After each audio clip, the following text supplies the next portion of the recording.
de la santé humaine, on va s'intéresser à la santé mentale et à la santé physique qui sont l'une et l'autre indissociables. Au niveau de la santé organisationnelle, on va s'intéresser aux déterminants des organisations qui peuvent faire en sorte que les organisations auront un impact positif sur le travail et les personnes qui le font. Et au niveau économique, l'AISS nous partage un certain nombre de chiffres extrêmement intéressants sur le fait qu'une démarche de prévention réussie, c'est un retour d'investissement avec un rapport de 4 € pour 1 € investi.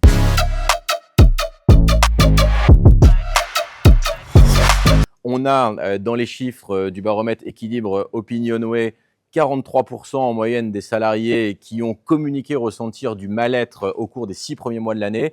C'est plus de 1 manager sur 2.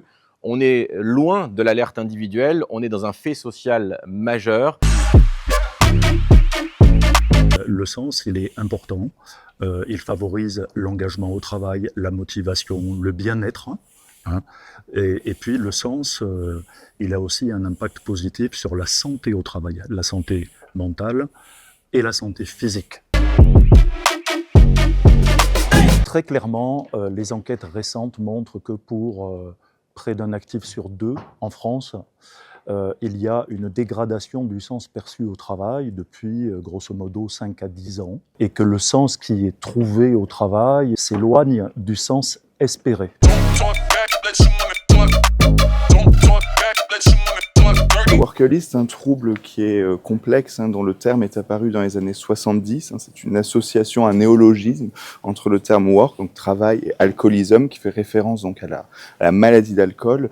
Donc même si la définition n'est pas encore consensuelle, ce trouble peut s'inscrire dans le champ des addictions comportementales. Il y a des conséquences déjà au niveau de la santé, avec des éléments donc aspécifiques sur le plan somatique, comme des troubles musculo-squelettiques, des céphalées, des troubles digestifs. Il y a des symptomatologies de l'ordre du psychisme, donc on peut retrouver des authentiques syndromes anxio-dépressifs, l'épuisement professionnel, les coaddictions, qui seront aussi importantes à évaluer, et malheureusement le risque aussi que peut représenter le risque suicidaire dans ce trouble aussi.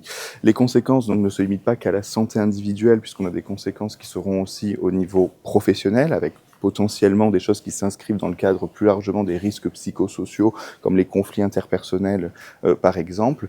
Et étant donné que c'est un trouble qui conduit à un déséquilibre entre la vie professionnelle et la vie personnelle de l'individu, il va y avoir des conséquences qui s'étendent aussi en tache d'huile sur la sphère personnelle, notamment au niveau justement d'un désinvestissement progressif des activités de loisirs, familiales, des activités sociales au sens large.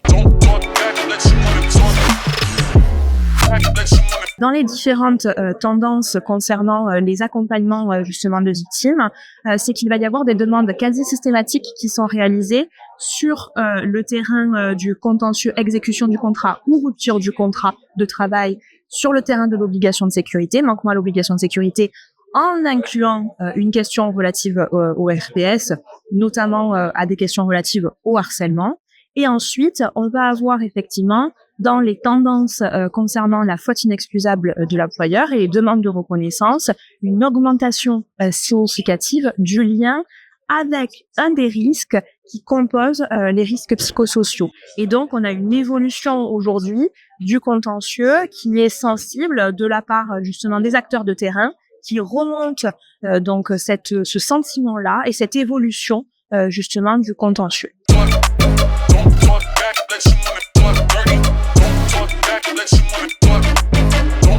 C'est d'une part l'évolution de l'indemnisation concernant l'indemnité qui va être versée à l'occasion de la rupture du contrat de travail. On a des répercussions également concernant l'évolution de la définition de l'obligation de sécurité qui fait que effectivement la preuve est facilitée désormais côté salarié. Aujourd'hui, ce n'est plus une option de s'investir en prévention, c'est une exigence stratégique.